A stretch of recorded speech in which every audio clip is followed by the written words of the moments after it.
But this little poem says, the church and the world walked far apart. That's the first line, and if you Google it, you can get the whole poem yourself. It's a very long one, but I'm just going to say a few things. The church and the world walked far apart on the changing shores of time. The shores of time were very far apart, but the shores get closer and closer. And the world was singing a giddy song, and the church a hymn sublime, and the pretty world said, give me your hand and walk with me this way. And but the good church hid her hand and said, no, I won't give you my hand. I'm not reading it exactly. No, the world said, walk with me just a little bit, because my road is a pleasant road and the sun is always shining and your way is so narrow and thorny. Mine is so flowery and smooth and you're always looking so sad. But I move in rounds of joy. To me, the sky is always blue and there's no want, no hard work. The sky above you is always dark, and you can see that my road is a very broad road. My gate is high and wide. There's room enough for you and me. We'll travel side by side.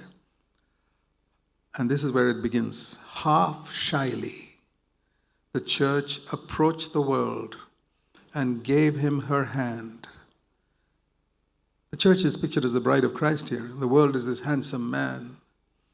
And the false world grasped it and walked along and whispered, first of all, your dress is too simple. It's not the latest fashion. I've got a better dress for you to wear, a little more tight and something that fits your beautiful form so that people can admire your physique, your shape. And a lot of jewelry to deck you so that people admire you, because your face is so simple without any jewelry. The way God has made it is not good enough. Let me adorn your face with a little bit of the world.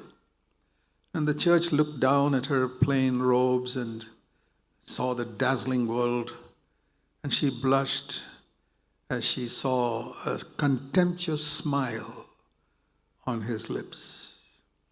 Okay, she said, I'll change my dress. I'll do as you say.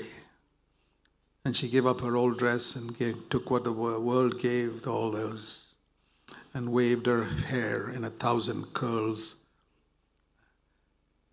And then the world goes on and speaks about many things, the type of entertainment they need to have in the church, which is not there.